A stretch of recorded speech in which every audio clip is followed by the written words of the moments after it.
What's going on, my friends, entrepreneurs, business owners, and of course, side hustlers everywhere? We have an amazing guest for you today on the Seven Figures Club podcast. Today's guest is CPA, Certified Public Accountant Susanne Mariga, who is also a certified tax coach. And so for all of you that like to legally pay as little as taxes as possible as a business owner, you're going to want to pay attention today. She's also a chartered global management accountant with over 2 decades of experience helping clients achieve their financial goals through business and personal tax planning. She's well beyond the 10,000 hours it takes to become an expert and is probably going to the 20 and 30,000 range here. Before founding her own firm, Susanne worked at Arthur Andersen as well as one of the big 4 firms, KPMG. Combining her industry knowledge with her own experience of growing a small business has allowed Susanne to help her clients design unique, profit-first based business plans that ensure success and long-term financial stability. We're going to definitely talk about profit first and how vital that is for your business to grow. And as a certified profit-first professional at the mastery level, she is passionate about helping small business owners and entrepreneurs maximize their revenue, grow their business. She is also the host of the Profit Talk podcast, where she discusses business tips and strategies, and is the author of the book Profit First for Minority Business Enterprises. Just had that book published last year. So give a warm welcome for Susanne. Susanne, welcome to the podcast.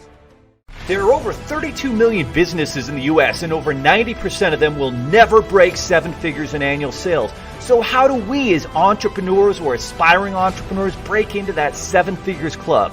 This podcast will relentlessly share the secrets, strategies, and tactics I've used to create 3 multi-7 figures businesses and bring in even more successful entrepreneurs than me to share their inspirational stories and tactics to success. You can create your dream business and life right now. So buckle up and let's go. Thank you, Leo. I'm excited to be here. So Susanne, we always love to find out a little bit more about the background of our guests and what makes them tick. And especially I'd love to find out, what was your upbringing like? What were some of the early events in your life that you feel had an impact and maybe led you down the path of entrepreneurship? Oh, Leo, we're going to talk tax strategy early on then in this conversation. My dad was a CPA. He was a CPA for 40 something years in Cincinnati, Ohio. Wow. Yeah, he had his own firm in Cincinnati, and he was actually, my parents were students. They were college students when they had me. So it was a very interesting situation. He was studying accounting. So I always say that, he was balancing me on like one knee while he was trying to balance sheets with the other hand. And so I kind of grew up in the accounting world. And when I was 14 and my dad had his own practice, he decided that, he was going to put his daughter to work. And so he brought me into his office and said, you know what, you're going to do some bookkeeping. And so he taught me how to do bookkeeping. He gave me some sales tax returns and said, see if you get the same answer. Later on, he gave me some tax returns, said, let me see if you get the same answer.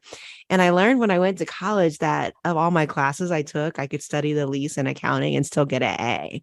And because, I knew everything that we were learning. And so when I got out of school, I had all A's and went to work with Arthur Andersen, passed my CPA exam the first time around. Huge firm, guys. Y'all can't realize how big a firm Arthur Andersen was. And the Chicago office too, their headquarters. Wow. Yeah. And so literally when I got out of school, my dad, my dad had gotten a tax deduction because he had hired his child. So there were some benefits with that. And I got experience, and we talk about 10,000 hours, like you just mentioned, Leo. I had those 10,000 hours by the time I was 24 when my peers were literally getting out of school. Amazing. Unbelievable. So you've got this amazing job. You got this background. It's in your blood. The accounting, and every business owner knows that if you don't have a good accountant, you're going to pay. And even as much as technology and information has grown, I still feel like there's a tremendous gap in the business owner who's able to work with an amazing professional and, everything that you offer versus maybe a lot of the generic accountants out there who I kind of feel like sometimes are asleep at the wheel. They're not providing the right tactics and strategies. So what are some of the things that business owners who are really looking to take that next step should be aware of when it comes to, finding a great CPA? And what are some of the strategies that they should be implementing or learning from you? Oh, yeah. I'm going to start with, I'm going to take a profit first spin on it, Leo. Please, I think because that's probably a great place to start. I think too many entrepreneurs are fighting with the tax man, and I get it. I don't like the tax man as much as anybody doesn't like the tax man, but when you're at that point that you're cutting your ankles just so that you don't have to pay taxes when you're going out and buying trucks, when you're like a dental office and you're like, why am I buying trucks? If I'm a doctor's office, I get it if you need a fleet, if you're in lawn care, but not a dental office, right? Or you're going out and buying filing cabinets just because it's December 31st. There's something wrong with that, right? We're hurting ourselves trying to hurt the tax man. And first of all, it's celebrating that you were successful, celebrating that you had profit, celebrating that you're able to hire the next bright rising star because you've had profitability that you can put back in that business and buy that building one day, right? Or be able to retire early, even better yet, right? And so first of all, celebrating that profit is something good, that it's that reward for a job well done. And then understanding that at the same time, I don't want to pay a whole lot of taxes, but let's think about it. How do I build my net worth without increasing my expenses, right? But at the same time, reduce taxes, right? And so you want that out of the box CPA that can help you strategize. Not that CPA saying go out and buy filing cabinets, but how do I build my net worth? How do I reduce my expenses while at the same time reducing taxes? And like the example that I gave you with my dad, when I was 14, he hired me, right? And if you are a sole proprietor, if you hire your child, they make less than a standard deduction, your child's going to be in the 0% federal tax bracket, right? And if you're normally paying for dance class, which I did dance class as a kid, make the child pay for her own dance class, make her pay for her own outfits, right? Make her contribute to the household when we want to go out and go to Disney World. Make the child pay for that who happens to be in the 0% tax bracket. When we're scaling entrepreneurs, right, keeping employees longer is important, right? We want longevity because the longer employees are with us, the more profitable they are, right? Because they get more efficient, they learn faster ways of doing things. They actually teach their peers how to do things, right? So they become more valuable to us. And what can happen there is, how do I keep my employees longer at the same time getting a tax deduction? So one of the things I might look at is, maybe I want a 401k, but not just a regular 401k. I don't want just a safe harbor 401k. I want a 401k that has like all the bells and whistles, meaning like the longer you're with me, that's how you're going to invest, right? You have to be with me for 6 years in order to fully invest in this 401k. And if you happen to get attracted to the shiny lights of a competitor after a year or two, guess what? You forfeit all those contributions. Now, I've gotten a tax deduction for every year that you've been there, right? Because I've contributed, but you don't get to take that with you. It stays in the trust. And by the way, if I'm the last one standing in the company in this trust, who does that money go to, right? It goes to, Leo's retirement account, right? Which is even better. And so, again, I'm looking at how do I get my business goals of more profits, but at the same time, getting a tax deduction on that. And so I'm looking at it very strategically. And if I'm a solopreneur, right, and I don't have any employees, I can put away like $58,000 into that thing, and again, I'm getting a deduction, but I'm not paying any tax on it. There it is, a my CPA friend. that's going to think strategically. Yes. And the strategic is what it's all about, right? It's not necessarily, it's funneling that money appropriately and great examples of, I'm going to go buy this fleet of trucks so I don't have to pay taxes. No, what you should be doing is building your net worth. And there are so many business owners who think, I need to build the business. No, you need to build your net worth. That's probably why you started the business in the first place. And by doing it strategically and working with a master like yourself, who can help you with 401k or IRA investments that are growing, that are tax-free, and understanding maybe there's some other investments and depreciation things. Not that you're still profitable, but you're funneling that money personally so that you're avoiding maybe maximum personal taxes and benefiting. And, in my space, I see financials, not as often as you, but quite a bit, right? I'm in a business funding and finance space. And so at the same thing, you're saying, hey, it's great to be profitable. That's the whole reason why you started the business. On our end, well, it's pretty tough to get you a loan or a line of credit for your business when your business is showing a break even or a loss. When you can actually show profitability, boy, it makes getting you that loan and that expansion, that equipment financing so much easier when there's actually some cash flow there. So probably I would say at this point, there's a lot of listeners, a lot of the audience that are trying to build and grow a business, and they want that profit first. And for a lot of reasons, they are not being as profitable as they would like. And there are things that they are missing. Maybe it's the bookkeeping. They're not, some people, let's be honest, half of business owners aren't even sure if they're making or losing money, right? Oh, there's money in the bank account. There's money coming in. So for that type of business owner, where should they start? Leo, that's so funny that you say that. They don't know if they're making a profit or a loss in a lot of cases, because that is so 100%. true. I can't tell you how many times people come to me April 15th and they're like, okay, so like, how much do I owe? Do I owe a lot, little? Am I getting a refund? Like, they have no clue. Okay, they're bringing me a shoebox. And I'm like, oh no. But, it starts with having a process, that forces that intentional profitability. And that's why I like Profit First so much. It's kind of like that Dave Ramsey system with envelopes. You guys remember, like, your mother might have had an envelope for groceries, an envelope for fun things like the movies, envelope for like rent, that type of thing.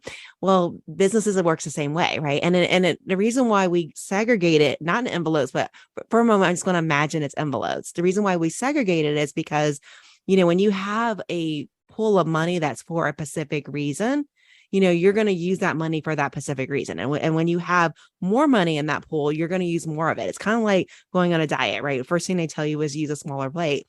And the reason why they tell you to use a smaller plate is you're going to eat less food. And that's the same way in business. And so what happens in Profit First is we don't want to have anybody with envelopes. Okay. Like don't keep any envelopes unless you want to tell Leo that you've got envelopes, but nobody have any envelopes. But you want to create bank accounts. And, there's, I would say, basic 5 bank accounts. You want to have an income account, which is going to collect all of your deposits. Everything, your merchant services is going to go into that. Every time you make a sale, it's going to go into that income checking account. And then twice a month, what's going to happen is you're going to automatically transfer to sub bank accounts based upon your designated purpose. And one of that first bank accounts that you're going to transfer to is going to be your profit account, because you're going to be profitable day one. So even if you had a loss, even if you had a bad day, a bad year, today you are profitable, at least 1%. And just start with 1%, put 1% of all your collections into that profit account. The other account that I want you to create is an owner's pay account. And the reason why that is so important is, sometimes I ask people, I'm like, who's your MVP? Who's your most valuable player? And they'll say Tommy, they'll say Sue, they'll say Michael. But I'm like, yo, what happens when Leo leaves the business? You know what I mean? That's a big deal. The business doesn't go on without Leo, right? So that owner's pay is important. You are the MVP. And so let's compensate you as such. So we're going to fund that owner's pay account.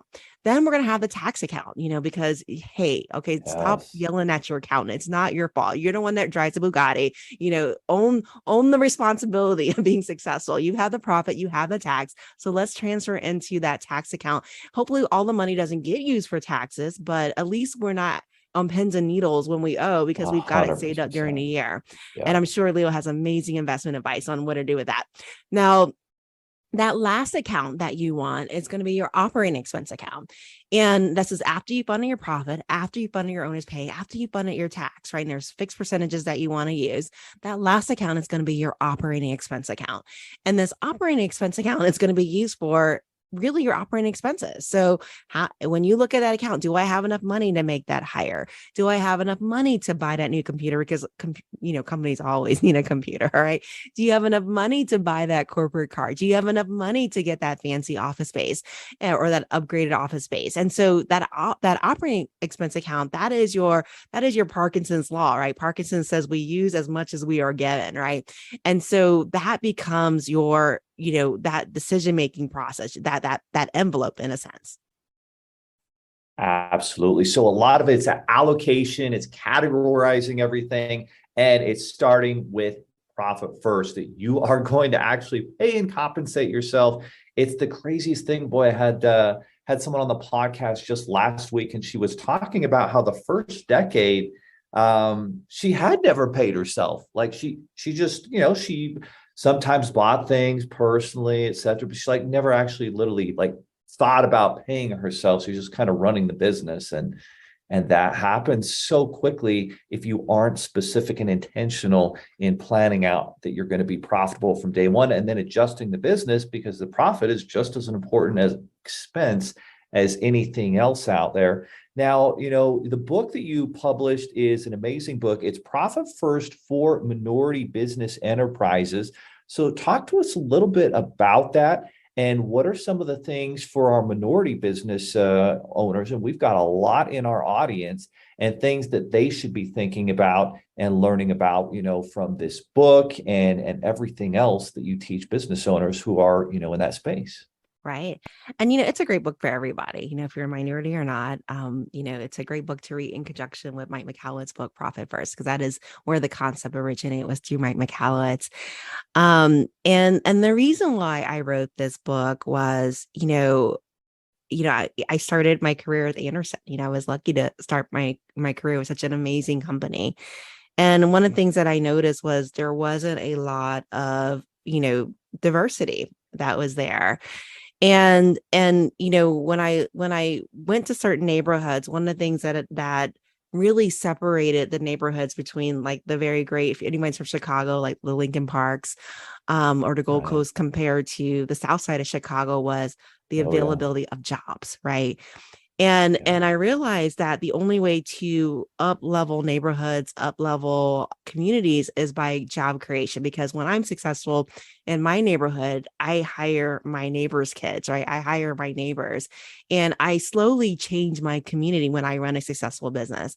And that's the reason why I wrote Profit First for Minority Business Enterprises, was to really give the know-how of companies that have succeeded, minority as well as non-minority, and give those tools to minority businesses. I almost call it the MBA for MBEs.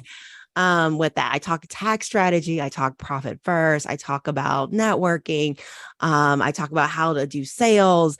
All that happens in that book. So it's a great book. It's Kirkus reviewed. It was Publishers Weekly editor's pick, bestseller. So definitely check out that book. Oh, and another thing about the book too is part of the proceeds, we actually send it to Hope Worldwide, where we each part of the proceeds, $1 per book, actually goes to Hope Worldwide for scholarships for young girls in Zimbabwe, because their government very cool. doesn't pay for their elementary and high school education. They pay for college for some strange reason, but they don't pay for elementary and high school. And so we actually, within I think 30 days of the book launches, we actually sent 26 girls to school. So I was so excited by that. Oh, that is awesome. Where should they go to get that book real quick? They can go anywhere the books are sold. They can go to Barnes and Nobles, Amazon, it's your local bookstore. If they don't have it, they'll order it for you, but anywhere should have that book. Outstanding, guys. I'm curious of what you think. There are a lot of side hustlers out there who are looking for the best type of business to start. Where do you think is a good place for them to begin, or what recommendations do you have for someone in that position? As entrepreneurs, I think we need to start with our gifts. What is that talent that we have been gifted at that we can do better than nobody else? That's where you want to start at. And then finding that audience that needs your gift, not wants your gift, but needs that gift, right? And then really building upon there. That's the first place that I would start, is looking at what do you enjoy? What do you do better than anybody else? Because at the end of the day, that differentiating factor is what's going to move you to grow to that 7-figure business. Absolutely. It's what I always say. I would say, become an expert. Become an expert. It pays very well. And in today's world, you don't have to be an expert about everything. You just have to select that niche. And the riches are in the niches. The more, focused on who you are serving and the result and the solution that you're providing them to solve their problem is so vital. And you see so many unique businesses that pop up that serve what you would think are a small segment of the population. But boy, with the internet, that small segment becomes actually a million, multi-million-dollar business opportunity that people do not realize. And there are also some opportunities, available working with the government, and we know that the government has budgets, and I certainly prefer that they work with a great entrepreneur and business owner like one of you who are listening. So what are some of the ins and outs of actually, doing some government contracting and providing some resources there? Yeah, so the government contract is very interesting, and our firm has been lucky that we've done it with some of the largest municipalities actually in this country. And I'm going to peel back that layer and go back. It starts with your gift, right? What is your gift? Because at the end of the day, that's what you're going to want to sell to the government. But it's even more important to realize that with government, and I talk about this in the book too, is that, they buy based upon best value and most commoditized service. And best value is a combination of the lowest price and, at the same time, getting good service, reliable service. And one of the things that you have to be careful about when you're doing government business is it's a process called competitive bidding. And that's how it's done. That's how they pick their vendor. There's a silent period. Okay. Everybody puts in that bid, a sealed envelope. Yeah. And you have to be careful because when you're in that business, if you're a commoditized business, if you're doing janitorial, something like that, right, it's a race towards the bottom easily. Right. And when you're in the race towards the bottom, guess who the winner is? Free, right? The winner is free. Yep. You're doing a lot of work for not a lot of money. Exactly. And so really where I see the success in government business, it's going to be your specialized type of services. So your very unique offerings where there isn't a competition. So whether you're a software designer that happens to produce this type of software, or you're an engineer that happens to work on this particular niche, right? This is a very, very niche area. It's called sole source is what it's called in government contracting. So it's really that sole source. It's that one-off genius, right? In that particular area. That's where you really don't have the competition. I mean, that is just, guys, that is a massive value bomb that Susanne just dropped on you. She's talking about a concept that some people call blue ocean strategy, and it's finding, that unique solution service product that you can provide that very few others are or willing to do. And by focusing on that, you jump into a blue ocean of opportunity instead of a red bloody ocean where there's, just like you said, a race to the bottom. So huge value bomb there. So what are some tax strategies that business owners really need to be aware of? And obviously, I mean, it seems like we're seeing new tax laws happen every single year, new programs that people aren't even aware of. Like, where do you even begin as a business owner to make sense of this? So, we talked about some a little bit earlier, but I'm going to talk about one that's expiring very, very soon. Okay. So if you have not yet done it, you definitely want to get on this, because COVID put out a lot of possibilities. I call COVID one of the biggest wealth transfers that happened. And if we're going to be paying for it, we might as well get some of the benefit of it. That's why we're business owners, hopefully, right? And so there's something called the ERC credit or employee retention credit for those of you guys that have employees out there. And, if you had a loss in your business and in 2020 compared to 2019 or 21 compared to 2019, in 2020, it was like a 50% reduction in revenue. In 2021, it was like a 20% reduction in revenue. In any particular quarter, you can automatically qualify for the ERC credit. So if you were not able to make the sales because you couldn't see your customer or you had a physical location, you may definitely experience that. But here's the kicker. Not only is it that you can have a loss in sales, but you can actually qualify a different way. You can qualify if you were impacted by a government shutdown, meaning that, for example, we had government clients and the government said, you can't come in here anymore. We don't want you breathing your COVID air on us. And so they said, you can't come in here. And guess what? That revenue we couldn't generate because we couldn't go in there anymore. And so even if we didn't have a revenue loss, right, we still could qualify for this ERC credit. So restaurants, for example, if you own a restaurant and you're able to do takeout orders, but because of capacity in 2021 or 2020, you couldn't have people dine in. Well, guess what? You had a government mandate that prohibited you from operating fully. And even if you made up the sales and carry outs and drive through, you still qualify for this ERC credit. So we're telling everybody to start, make sure you apply by December 31st, because the credit expires 2 years after that quarter ends from that return being filed. So you want to make sure you definitely get in line for that credit right now. So take advantage because that money money is gone. You will be paying for it for somebody else that got it if you have not got it. So definitely take advantage of that. The other thing I would look at. So that expires this December 31st? Well, it starts to expire the quarter, right? 2 years from the quarter that it was filed. So you had a 941, which is a payroll return. Yeah. And it was due April 30th, right? Of the following quarter after March.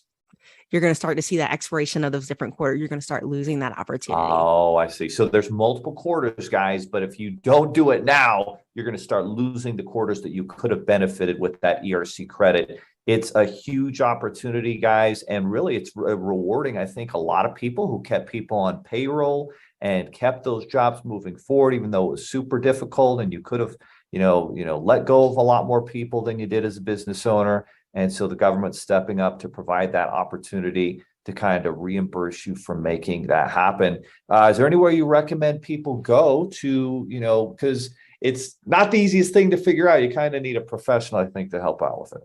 Well, our firm definitely can help you with that too. So if they want to contact me through our LinkedIn, that's absolutely fine, because our firm can definitely help them navigate those waters, because, it is, you're right, Leo, it's got a lot of compliance with it. It does. And so they should just look up Susanne Mariga, SUSANNE, and then MARIGA. Is that where they should look up? Absolutely. Okay. Just shoot me a DM and I will get the message on that. Perfect. Well, kind of the last two things that I wanted to touch on here to finalize this podcast. Just amazing things being shared here, guys. Make sure you're checking out that ERC, because it's a tremendous cash benefit for your business, for being a business owner over the last 2 years. But there's some specific strategies that a business owner can take today to increase their profits. And then there's also like systems and processes that you need to be implementing. So if you could tell us a little bit about, what are some of the additional strategies you recommend someone look at today to start increasing their business profits? And then how can systems and processes with accounting, make things run smoother? Definitely. So I would start with, even before you get into Profit First with the bank transfers, I would start at, what does winning look like for you? And I love like what Leo said in the beginning, is none of us get into business to live a life of entrepreneurial poverty. None of us do that, right? We get into business to give our families a life that we never had, right? And to serve our communities in a different way. Yeah. And if we don't have profit, right, there's no way that we can do that. There's no way that we can fulfill our life's mission with that. And so start with, what does winning look like, is the very first thing that you want to do with that. Some quick tips on increasing your profit is, if you don't yet have financial statements yet, you haven't yet hired your bookkeeper or your accountant, start with your bank statements. Make it easy, especially the credit card statements, start with those statements and start to look at those charges, and go, what do I really need? What is a duplication here? If I've got, why am I paying for Zoom when I can use Teams, right? If I've got team members, because Zoom can get really expensive, right? Oh, yes. Maybe I don't need Microsoft. Maybe I can use Google, right? How can I reduce costs? Where do I have redundancy at here? One of the things I like to look at is my subscriptions. I remember during COVID, I walked in my office and I was like, oh my gosh, look at all these magazines. And the bad thing is there's nobody even here in COVID, right? And I'm still paying for these magazines. And immediately I was like, we just need to call and cancel so they don't renew, because nobody needs these magazines. I actually went on my Apple subscription and I was like surprised by how many things were like auto renew. I mean, it was like $2.99, $4.99, but that was to at least $100 over time, these things that are auto renewing. So look at those things on your credit card statement and go, what am I paying for that I don't really need? Also look at your pricing. Is that really realistic for the expenses that you have to cover every month? And how many of those widgets do I need to make in order to like break even and actually get a profit? And look at it. We're in a hyperinflation environment right now. Yes, you go to the grocery store, buy milk today, it's going to be a different price tomorrow. And so you got to make sure, if you haven't hired that bookkeeper yet, look at how those gross margin percentages are changing from month to month, and making sure you're staying on top of that too is also really important. Absolutely, guys. And just the bookkeeping, your bank statements, the credit card statements. I think what every business owner needs you talk about maybe in your relationship, you have a weekly date, you go out with your partner, right? Your spouse. Well, you need to have a money date every single week to go through, how is the business doing? Am I winning? Am I losing? Am I breaking even? Where am I at? And if you don't have that weekly meeting with yourself, with your partner, with whoever it is, then you can fall behind very, very quickly. So I think that's just enormous what you're saying. Start with the bank statements, start with the credit card statements, and start paying attention to these numbers, because that's what's going to create the life that you want, at the end of the day. What are some ways to kind of automate and systematize your accounting so that you can get, because I know I had a previous business to this. It was a business finance company. We grew really fast, went from 0 to 50 employees, but we were burning money. I never knew if we were making or losing money, right? The exact thing that you're talking about. And when I started Seven Figures, I said, all right, I'm going to have all of my ducks in a row. I'm going to look every Sunday and go through my financials and know exactly whether we made money or lost money over the last week. So what are some ways that business owners can automate that? How can you and your team help with that? So, I believe that things have to be easy for them to be lasting, right? The moment you make things hard or difficult, the more likely it's not going to continue very long, right? And so, I like to, when I'm just in the beginning and I'm picking out my accounting suite, what are all the things that I'm going to need in this accounting suite? Am I going to need it to run merchant services? Am I going to need to have my clients be able to connect online, to pay online? And what accounting suite will allow me to expand within that suite, or what accounting suite has that ability to add on different, I almost call it, like, I know it's psychology word, dendrite synapses, the transactions can like feed on each other, the systems, And so looking at it, from a high level, what are all the things that I'm going to need? And what accounting system is going to allow you to do that? And there are many different accounting systems out there that you can take a look at, but look at it from that perspective. And because you want automation, you don't want to be data entering on one side, data entering on the middle, and then data entering on the other side. You want it to be one system that feeds all the way through if possible. So that's the first thing that I look at is automation, from an accounting perspective. And I'm going to do a shameful shout out, because we do accounting services with our firm too across the country, there is nothing like all 50 states. All 50 states, all 50 states. We do, we even have some in Hawaii. It's really cool. But there's nothing like getting a financial statement in the month, versus like, going, oh man, I need to stop and do my books. Because now you're stepping out of your zone of genius, right? You're stepping out what you want to do, what lights you up to have to do accounting, and that's fine if you're Susanne having to do accounting, it's like cha-ching. But, if you're somebody else having to do accounting, it's like, I'd rather make widgets, right? So it's nothing like having that partner that can just help you generate those financial statements too. So you want to put things on auto as much as you can in order for it to be a lasting system that's going to continue to give you value. Absolutely, guys. And I always make the example. It's very similar to, if you were accused of a heinous crime, you're going to go to jail for a while. You can try and DIY that and hope that works out. You're going to, if you can, hire the very best attorney possible to put the odds in your favor to, get that outcome that you're looking for. And it's the same thing in any of these things, right? If you're looking for someone who can create accounting automation and make it systematized, because they're a genius at that, you're not. It's much better to just work with someone who can create those systems and processes for you versus you trying to DIY it, waste all that time when you could have been making money growing your business. And that's how the most successful people operate. They aren't experts at everything. They're an expert at one or two things that they do really well. And that's why they have their business and serve, as experts in that field and niche. And then you have the professionals who can make that happen. And so, guys, if you haven't yet, you should go to Susanne Mariga. That's SUSANNEMARIGA.com. Definitely check out her Profit First book. And she's got a lot of resources on there. And if you want to start getting your business in order and automating and creating systems and processes, I highly recommend it. Then you can start having, that monthly date where you go through the financials, and instead of you having to figure it out, there's your profit and loss. You read through it, and now you know what you need to do to move forward. Well, Susanne, I think the last word should be yours in terms of, we always want this to be an action-taking podcast, not a passive learning one. What's one item that someone can take today to get on the path to success in growing their business? Start with 1%. If last year was a bad year, yesterday was a hard year, start with 1%. Start with 1% transfer into a profit account and then build from there. 1%. It starts small, but it can add up so quickly.